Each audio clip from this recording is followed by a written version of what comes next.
Okay, Rob May, welcome to the show. Yeah, thanks for having me, Jason. I'm excited.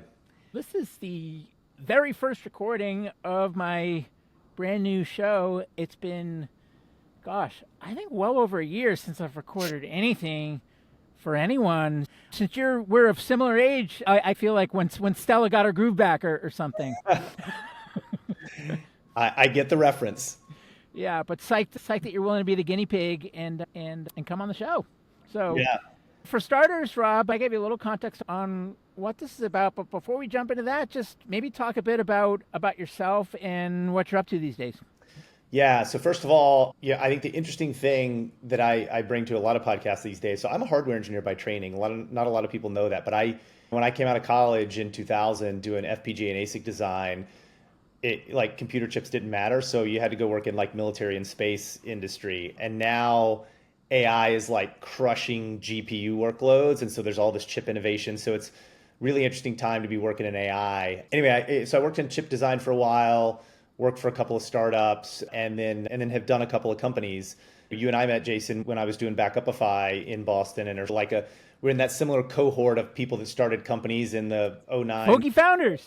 Yeah, I haven't heard the term before, but I'm like determined to make it a thing because like we are a demographic, and who's talking to us? Nobody. I know, exactly. And it was a fun, dude. That was a super fun time to be building companies, I feel like, particularly because like social media was new and useful, but still like nerdy and not overly politicized. It was fun to be on and all that. But yeah, have done a couple of companies, had one blow up in my face, had one really good exit, two mediocre exits, and have been doing a lot of angel investing. And so now I run a fund called Half Court Ventures.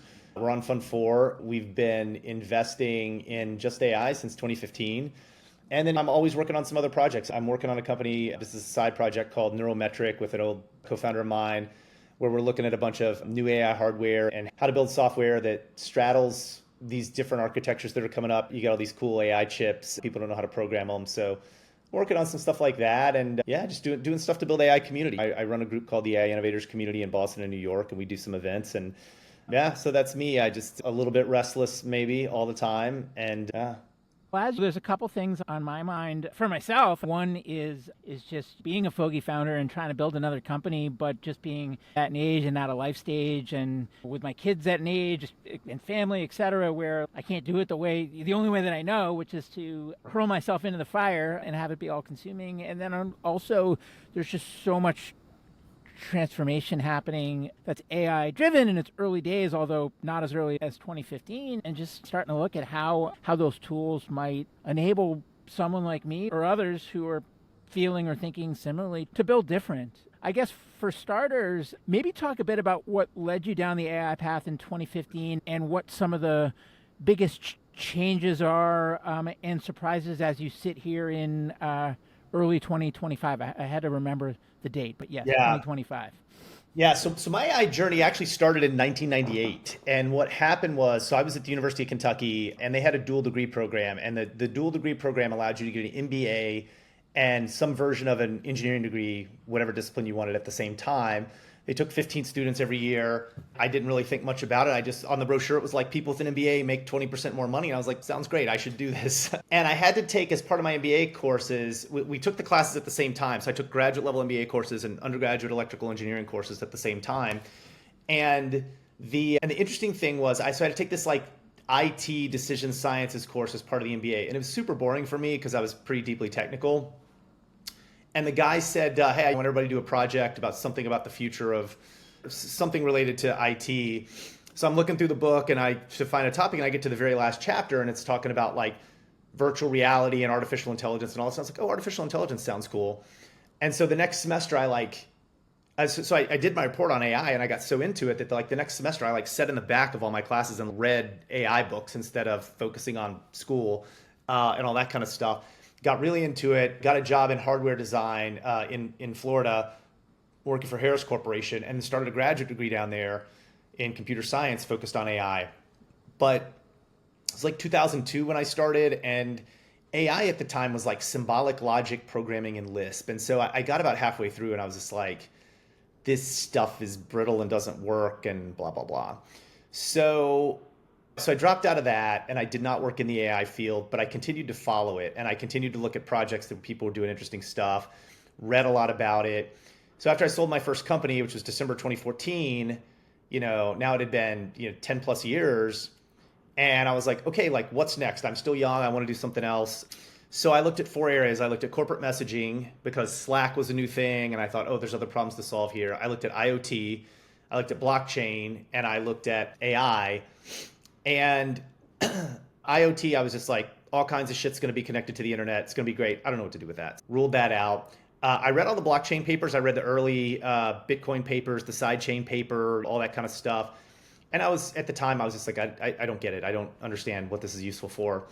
So it came down to AI and corporate messaging. I actually picked corporate messaging, and a friend and I went out and built a tool that was supposed to be like better than Slack and all this kind of stuff. And it turns out one of the problems with messaging is humans change context on threads.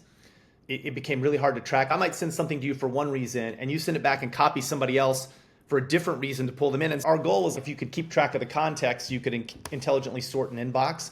But the context on a single message thread kept changing is what we found. We know how to solve that problem. And so I happened to read about the same time, Google came out with a paper on what's called word vectors. And it was a pretty stunning paper for that time because for those of you that don't know word vectors, so what happens is you take language and you embed it into a mathematical vector space. So it's a multidimensional space, but let's say three-dimensional space because we understand that, right? So assume it's a three-dimensional space. Vectors, words are mapped into vectors where if the words are similar, the vectors are parallel. So they did this, so that allows you to do math with words because it maps the relationship between words is how they're used in language in this vector space, blah, blah, blah. So the math that they did on words in that paper was very famous for a while. And they basically said, king minus man plus woman equals what? And the machine said queen. And because it took the vector for king, it subtracted the vector for man, it added the vector for woman, and that's the point that it got was the word queen. And people were like, wow, that's really cool. And I saw that and I was like, this is going to change things. So I started a company called Tala with the idea that machine vision had its big moment in 2012 with a new neural network called AlexNet. That was the first GPU-trained neural network to compete and win a contest. And this was like 2015, and I was like, in the next 2 years, this is going to happen for language. Turns out we were off by about 3 years, but we started going down that path. And the idea behind Tala was to build a customer support chatbot that you didn't have to script anything. It was just like ingest all the documentation. We should just be able to generate an answer. We ended up selling that company for about a third of the money we raised. And the reason two reasons we weren't successful. One was we needed about 1,000 times more compute and data than we had. And we didn't understand and know that, right? We were trying to solve it we thought it was a data annotation problem and it was a compute problem. And then the second thing was we were trying to sell into large enterprises and trying to hook new technology into these old systems and get access to their data so we could annotate it and train on it was like on-premise systems we'd never heard of. And we just kept thinking, and so we ended up doing a lot of custom work that was hard to productize. And anyway, but it was fun to be part of AI at that time when people said it was ridiculous and wasn't going anywhere. I also started angel investing, created the Half Court Ventures Fund 1, which was a $3 million fund, which has been a fantastic fund. It's probably going to be a 5 or 6x net fund. We still have a couple of portfolio companies to exit there, but we got in some great early deals and met some awesome early AI founders. And it's just been awesome to watch how fast things change. And it's this weird space where I think people forget AI is a collection of technologies, really. And so it's not one thing. And so as a result, it's very nuanced in how you think about it and where it works and where it doesn't. And it's simultaneously overhyped and underhyped because you have these people that are like, AGI's around the corner, it's going to change everything, everybody's going to be out of work. Like, I don't really believe all that. And then on the flip side, you have people that are like, this is just fancy statistics and not a breakthrough and doesn't mean anything. Like, I don't believe that either. There's some pretty impressive stuff happening, but the impressive stuff is pocketed and not across the board. So it's my take on the state of the world today and how I got to here. And sitting where we are today in early 2025, I'm new to the AI world, and this is not an AI journey. This is a journey to figure out how to build different and have outsized ambition while having personal and family ambition not compromise, like equal parts, like family ambition and professional ambition. And what's interesting to me is, wow, with AI, you could do more with less, and maybe you could also, have a lot more flexibility and control as well, in terms of just like when you work, how much you work, etc. But what I've found so far is there's these LLMs, and gosh, they seem to be iterating super quickly, and or they just gobble everything. And then you've got all these little tools that are using a lot of the same words, and there's so much overlap between them. And even actually, same thing with the LLMs, like so much overlap between them. And it's which one do I use for what? And how do I stay on top of all these different things? And like, how do I figure out what my personal stack is? And if my personal stack, if I figure it out for today, is it even going to be relevant in 3 months, given how quickly everything is changing? Yeah. And what should humans do? And what should the machines do? And for which use cases is it okay for the machines to do more? It's just daunting. It's almost paralyzing. So I guess as a newcomer coming in, what advice do you have for someone like me? And what's your take on where the landscape is today and where it's going? Yeah, I wrote a post about this a couple of years ago. So one of the barriers you run up against, everybody's probably seen that famous chart where it looks at penetration, like how long do things take to get to 1 million users or 70% market penetration. The radio takes, I'm making this up, but the radio takes 40 years, and then the TV takes 30 years, and then color TV took 20, and then cell phones took 15, and then or the internet took 15, and then cell phones took 10, and then ChatGPT took 2, like whatever. And it's like the cycles keep shortening. But at some point, there's a limit. As a human, you have to learn how to use a new platform. And at some point, the technology can only change so fast because I can't learn a new UI every day, right? Even if it's better and even if it's whatever, like at some level, I just want the thing to work the way it worked yesterday because the benefits don't benefit me that much to jump to the new thing. I think the technologists have to understand that there are human limits to how fast we can change and learn new platforms and all that. I also think it's why a lot of things are going to collapse into text, because text is not the best platform, and then it's hard to specify things sometimes and describe what you want compared to using visual tools. But at the same time, it's an interface that you can put a lot of stuff behind and deal with. So it's part of the reason I'm big on agents, but not for every use case. My advice to people would be, when markets are moving quickly, I think you have to experiment and stay lightweight and expect that things will change. So I would not try to particularly for businesses, but also for people, I would not try to think of it in terms of like, how do I build the AI stack that I'm going to use? I would look at it as, how do I commit to using a tool for 90 days so I learn, and then see where it goes or what's new, and eventually settle into the tools that are for you. But some of it is just making sure you understand this stuff so you can make good decisions as new things come out, because it's very easy to be misled. And again, there's a lot of nuance in how you use these tools. So let me give you an example. If you're a bad writer, ChatGPT does a great job of making you average.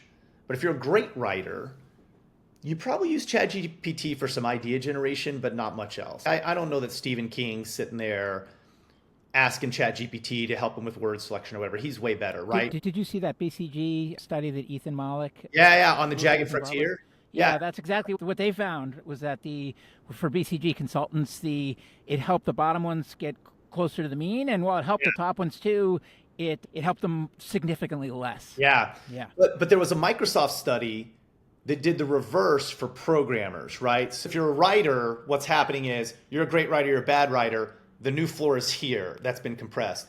If you're a programmer, you're a great programmer versus a programmer, it does this, because if you're a bad programmer or novice programmer and you're using these tools, sometimes the tools make mistakes. You don't really understand the code that was generated and why. You can't fix it. You can't tell if it's right. It actually slows you down. If you're a great programmer and it can abstract away and automate a bunch of the basic tasks that you would normally have to churn out some code, and any problems that you see, you can fix really quickly and edit the code. It just makes you super productive. So that's what's hard about these AI tools, right? As you look at the things LLMs can do, in some cases it raises the bottom, and in other cases it raises the top. I'm finding that with coding. Like, I was never a coder before. It's, hey, like everyone's saying you can use natural language and code it. It's like, all right, I can like whip up a prototype, but if I try to get anything anywhere near production, I need someone with more training than me, because there's no machine, at least today, that's gonna help me get anything done even remotely as productively as someone that's got even basic training can do. Yeah, that's true. So it's really interesting to see where it's going like that. And look, I do think these things will get better and better, But there's also, but take the coding example. Say it does get to the point where these tools know how to generate a lot of stuff. You still need some specific built-in knowledge because you're going to run up against your own ignorance as a user of what you want, right? I might be able to specify what I want in a CRM, but when I use one of those tools to rewrite a payroll system, I don't even know all the rules for payroll, right? There's a bunch of tax crap and state-by-state compliance crap. And maybe at some point, the AIs will all know that, and it can just be like, oh, if you need a payroll system, you have to do this. But people forget, in almost every system, even people that don't work in fields like accounting or law, they think of those fields as being very black and white, but they're not. And in accounting, there's all kinds of different ways to do revenue recognition. There's all kinds of different ways for the same company. There's all kinds of ways to decide, should I put this cost in SG&A or somewhere else, right? Like you can classify things differently, and they can make your margins at certain areas of the business look better or worse, depending on what you want to do. The same way with law, right? As an investor, we deal a lot with 1202 of the tax code, right? Qualified small business stock. And you'd be shocked how many times we get in situations where the lawyers are like, that's an interesting situation. We don't know if it's 1202 qualified. And it would seem to be black and white, but it's all very vague. And so you're constantly making trade-offs and assumptions. You're constantly playing probabilities. And so AI can't always or won't always be able to tell you what trade-off to make. And so you're still, as a human, going to have to decide how much risk you want to take, what you want to optimize for. It's really interesting. Think about if you built an AI program to maximize your health.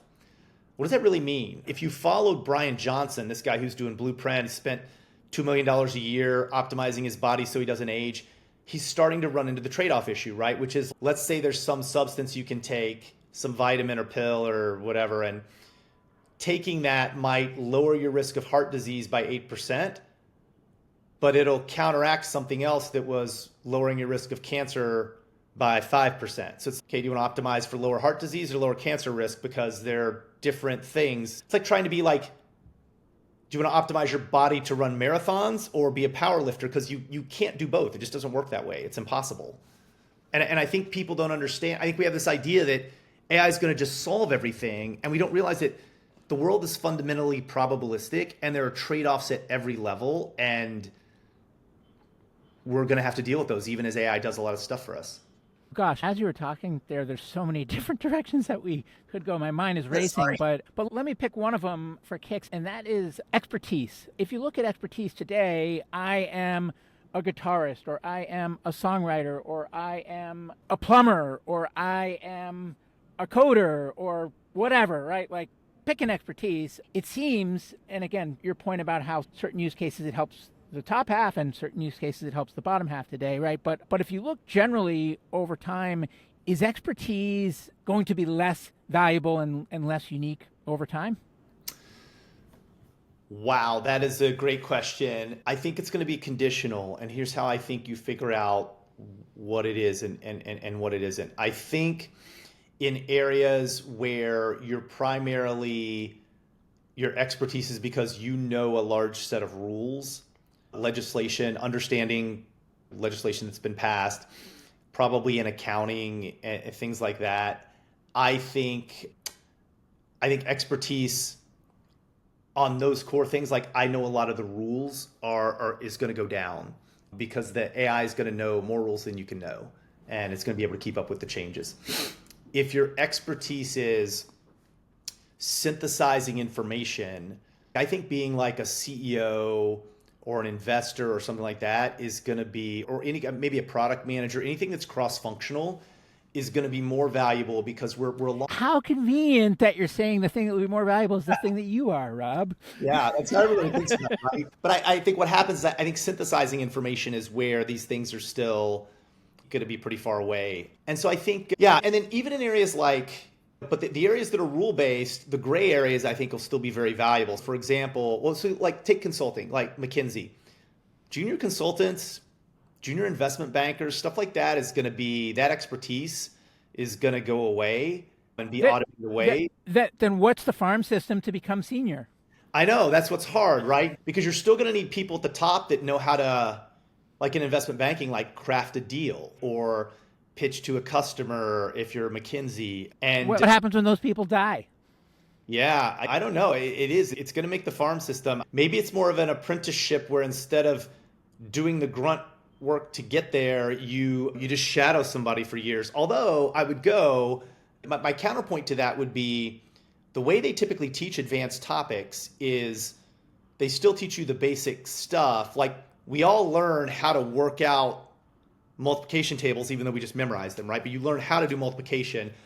That 3 times 3 means adding 3 times, right? Same way with calculus, right? They walk you through the whole definition of what a derivative is, and it's the limit as things go to zero, and the change here, and whatever it is, I don't even remember, right? And then you work through all that, and it's a big pain in the ass, and they teach you the power law, and you're like, this is so easy. Why don't I do this? And because we want you to understand what a derivative is. So what it could be is there could be some like either training program that gets you through how something works, but then you don't actually do the work. Or maybe they keep like 20% of the work is still done by humans, both as a, number one, as a check, and number two, in case the AI breaks or makes a mistake, and then number three, for reasons that people learn, right? It's like a lot of systems still have backups. A lot of people still make paper copies of things that they never look at, and they only refer to if there's a disaster and they lose their digital records or whatever. Yeah, so it could be some situation like that. But yeah, I don't know, man. It's hard, right? Because this is one of those situations where if you,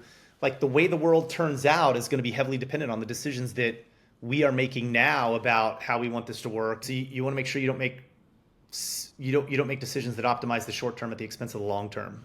So that's for the rule-based stuff. But if you look at the creative stuff, here's something I've been thinking about. I've been kicking around with this Cambridge-based company here in our backyard, Suno Music. And It's cool because you can use natural language to enter a prompt and it'll write a song, right? And hey, I just turned into a songwriter. And for people like me, it helps me be more creative. But what about the creatives who have been songwriters for decades professionally? Does that devalue their skills? Does it increase their skills? And on a similar line, and then we can tie back into what do you think about all of this? I've got this idea for this series, Fogey Founders, where it's like Silicon Valley all growing up. It's focused on like the middle-aged founder problems and quirks versus the 20-something founder problems and quirks. I'm really excited about it. I think I could test it out with characters on an individual basis, do character development on someplace like TikTok or Instagram Reels, whatever. So I started reaching out to some creators. Like I had a back and forth. I slid into the DMs of this like big creator on Instagram and TikTok who he does great stuff with character development and he does all his own stuff. So I said, hey, what do you think about AI and where it's going? Because I'm not a creator, but I want to do what you do without actually doing what you do. And he was like, basically, fuck that, right? I don't want any part of that. I'm going to do it on my. And so I guess my question is in a way, it makes us more creative, and in a way, it makes us less creative. And what is the future for creatives, and is it a good thing or a bad thing overall? Yeah. Have you seen, I'm going to share this with you in the chat, so maybe you link to it when you post the podcast or something, but have you seen Lil Miquela? I've seen Lil Miquela, but not for 3 or 4 years, so I have no idea what Lil Miquela has become. She's but I remember her when she was just getting off the ground. Yeah, she's a virtual influencer. Maybe it was longer than 3 or 4 years ago. It could have been like 8 years ago or something. Yeah, I think she's 6 or 8 years old now, but she's been out there for a while as a virtual influencer, probably the most popular one.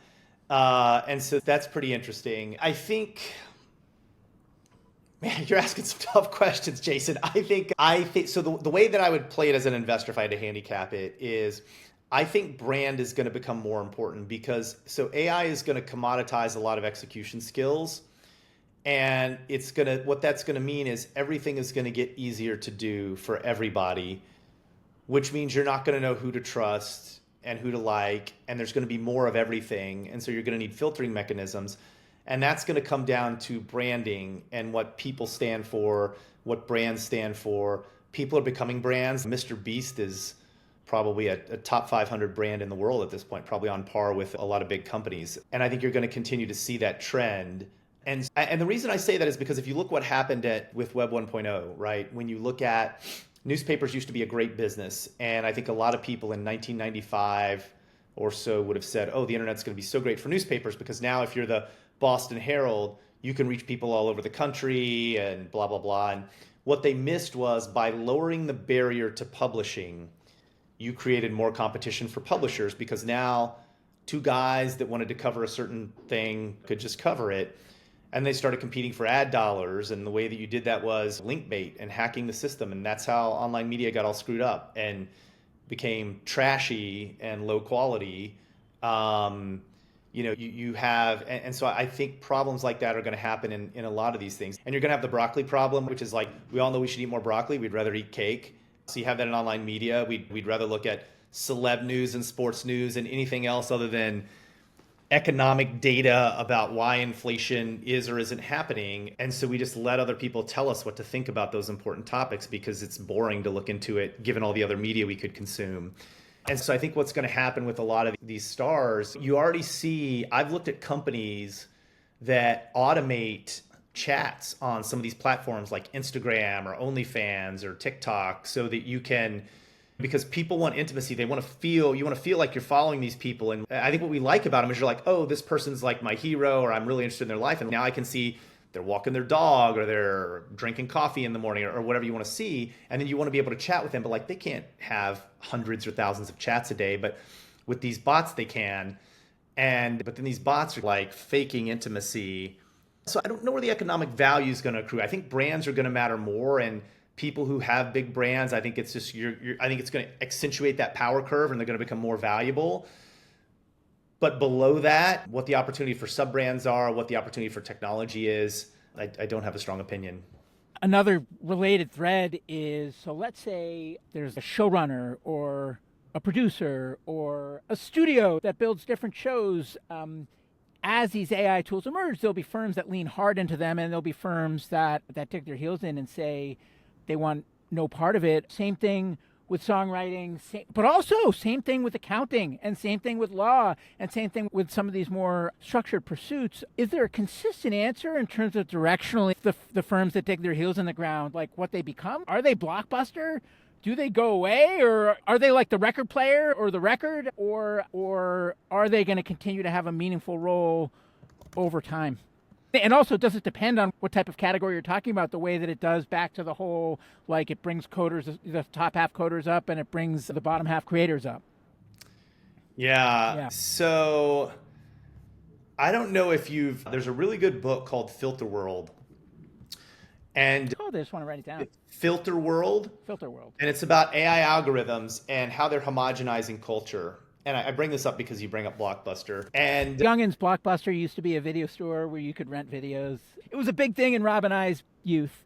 Yeah, exactly. And the guy that wrote this, Kyle Chayka, the reason that he wrote it is he was traveling internationally and he was like, why do all the independent coffee shops around the world look the same? You'd expect them to be different, culturally local, and they're not. And it's the Instagram effect. It's that to promote yourself and get people to come, you have to post certain things, and you have to have a living plant wall, and you have to have whatever you have to have. And so he started to notice that, and so he started doing a bunch of research and realized that these things do flatten culture. I'm trying to find the stat here online.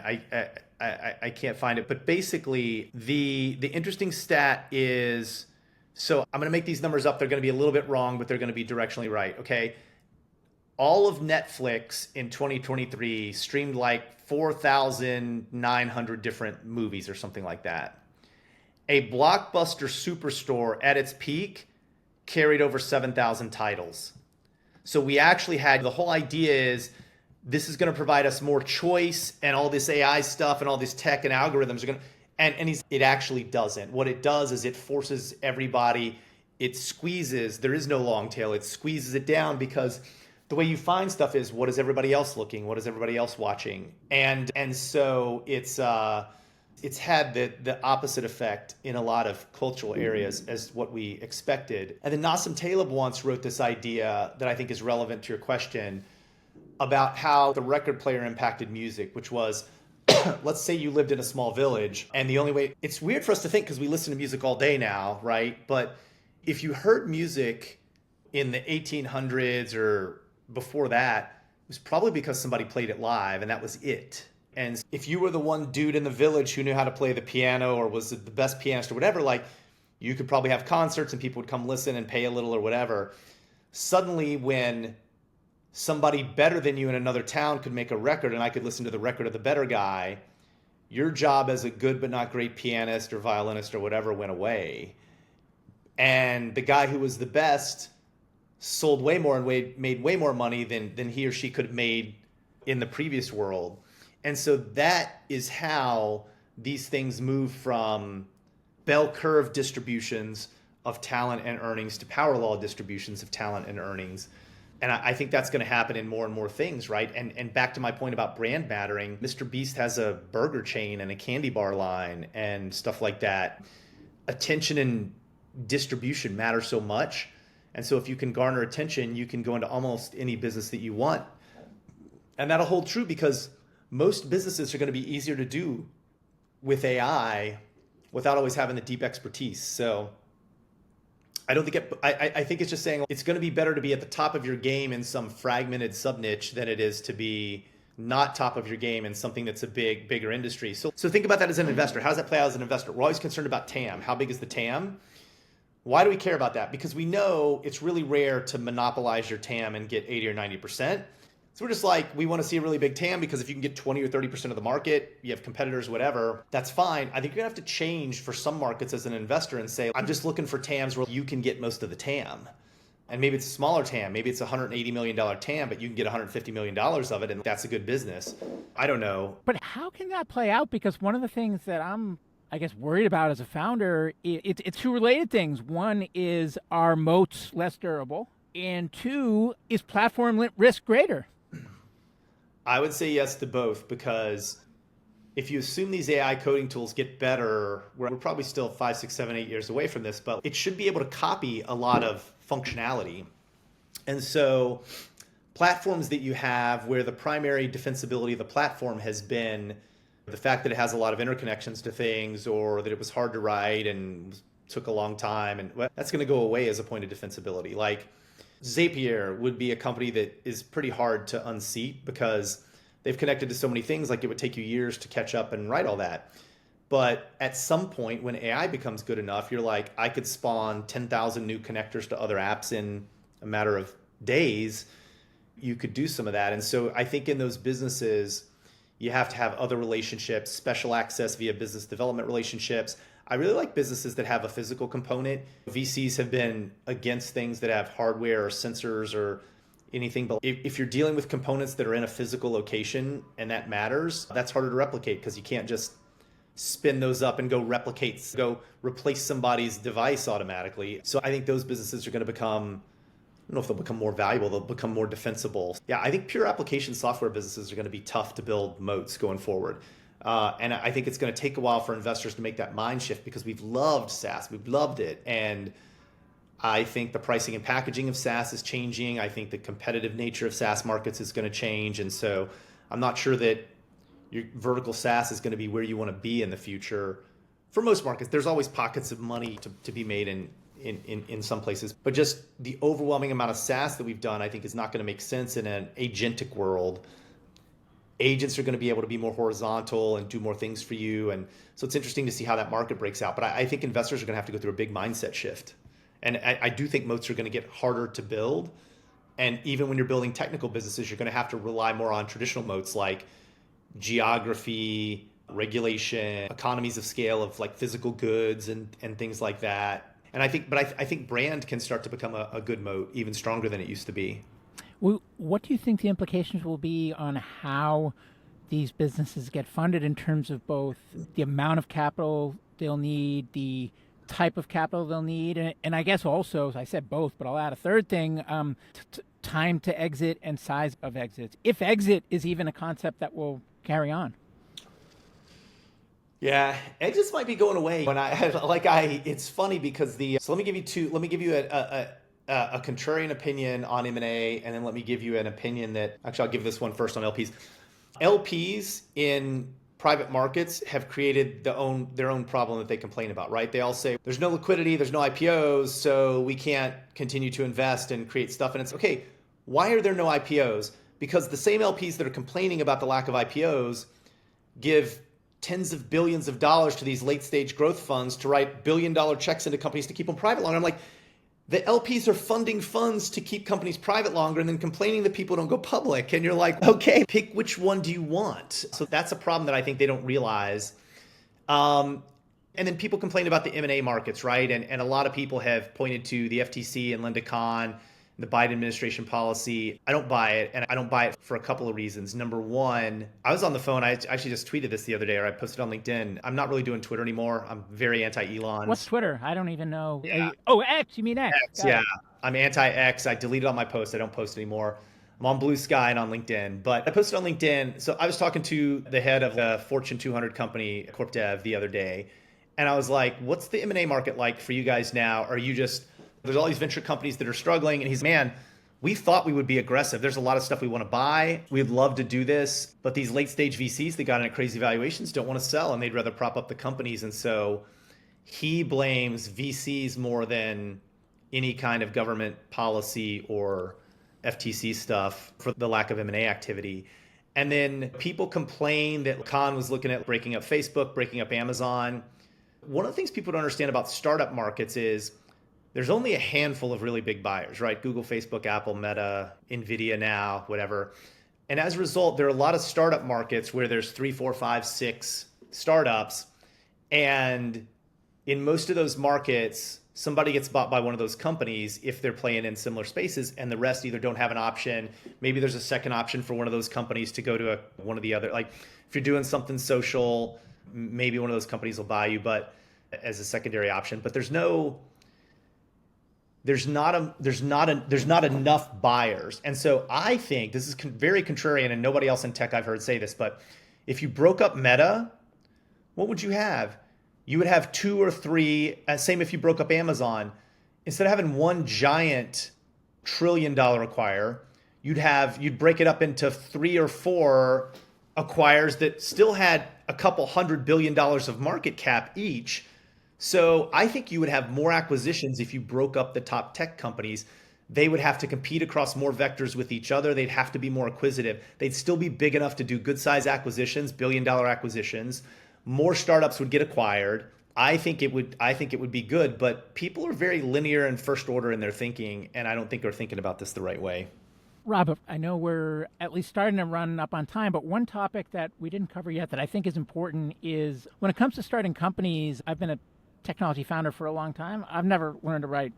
And traditionally, if you look at YC, for example, they have this whole hacker and hustler. And as I said at age 48, I'm not really a hacker or a hustler. I'm like a lazy chairman. And so I guess my question is, as this all plays out, when it comes to starting new technology companies, how do these tools change the ideal founding skill sets? And also, what's your recommendation for people that maybe historically would be the classic non-technical founder that are looking for the technical counterpart to build anything? Like, does that change in this new world, or do you still need to partner? Yeah, great question. That definitely, that hacker and hustler thing was big for the Fogey founder group. And I don't know, I think it depends a little bit on what you're doing, right? I think if you're innovating at the application layer, I think you probably don't need much technical expertise now. I think more and more that's going to be abstracted away. But I think if you're going to do something that's technically different, like I'll give you an example. I think you're seeing more innovation at the chip and hardware layer, the infrastructure layer, and I think that's going to be a trend. And I think there aren't enough electrical engineers, so I think that job category is going to crap. So people working at the very bottom of the stack and people working are going to need to be more technical and less anything else, and people working at the very top of the stack are going to need to be the opposite. There's big change coming at the bottom of the stack, right? Just to give you like an example, in 1971, this guy basically was looking at all the mathematical equations of circuit elements, resistors, capacitors, inductors, and was like, you know what? You could rewrite these equations one more way and it would look like this. And he called it a memristor, and nobody could figure out how to build one until 2005. But a memristor works a little more like a neuron, which is interesting. People haven't been able to make them into circuits at production level scale, but we're getting closer. But as memristors get out, that's a bottom level thing that's going to change and ripple through the whole ecosystem. And probably if you're building a memristor company or a chip based on memristors or attempting that, you probably just need technical people and not really a hustler yet. And but again, like if you're building application layer stuff, I don't know that you're going to need a lot of technical help. I think you're going to be able to do more and more on your own, just with tools that are available. So it's really going to change. I think founding teams are going to be smaller. You're going to scale with more people. We saw this at my last startup. We were doing work when we were 12 people that probably would have taken 30 people even 5 years ago. So let me make this personal. I'm not I don't know what I'm building yet, but I don't think it's venture backed. I want to keep the team small. I want to stay flexible. I don't want to raise any outside capital if I can avoid it. And I'm not doing heavily technical stuff. It's a lot of content, but I think what's interesting is that as the content kicks out with a newsletter and a podcast and that library starts to grow, I think there's inferences that can be made across episodes and posts that might be not obvious and interesting where AI might play a role. I also think that there could be tentacles externally trying to keep up with how quickly everything's changing, what companies are emerging, et cetera, that could make us more efficient at the journey itself. And then there's just fun ideas like the show idea or like others that the AI could be really helpful in bringing to life. You said that for this kind of top of the stack kind of stuff, which this feels like that potentially you don't need any help. But I have to tell you, trying to make sense of all this stuff, not only is it hard for this old guy to make sense of, but it just isn't really what gives me energy, and it isn't really my superpower. So given all of that, what advice would you have for me specifically? You got to hire your kids to run this business with you because they probably know this stuff better than you, right? No. Yeah, I think so. This is unfortunate, but these AI tools are going to benefit older guys like us who have a lot of perspective and can synthesize a lot of stuff, right? It's because these tools are at a point in their technology history development where they can do task-related stuff, but they don't have experience and expertise. They don't have context that's deeper. So I think doing something like that, I definitely think you can figure this out if you want to stay lean, but also you can I'm going to try in the short term regardless because I think it's healthy for the mission and to feel the pain, right? But it's more the longer term. In a way, here's a weird analogy. It almost feels hiring an agency to do a rebrand without a marketing person internally to take point on it when you're not a marketer. That's what I feel like using all these different tools myself. Yeah, so there's a really good book. If you want to read one of the best books on AI, it's called Prediction Machines. And what they talk a lot about, and this gets to your point, is so there's this idea of economic complements, right? Things that go together economically. And when the price of one goes down, the price of the other one actually may go up because you'll demand more of it, right? If the price of milk goes down and you can buy more milk, people are going to buy more cookies. And if there's not an increase in the supply of cookies, maybe the price of cookies goes up, right? That's a simple version.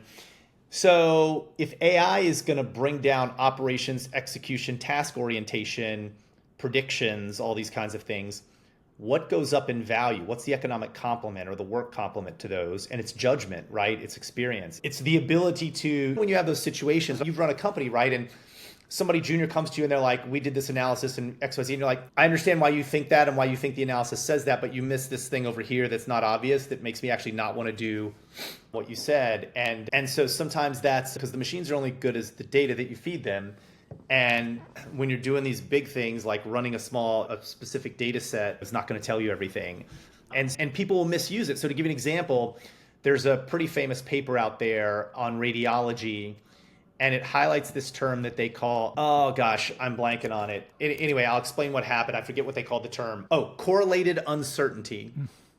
So what happened was they took all these images and they had radiologists diagnose it and the human diagnose it, the radiologist and the algorithm.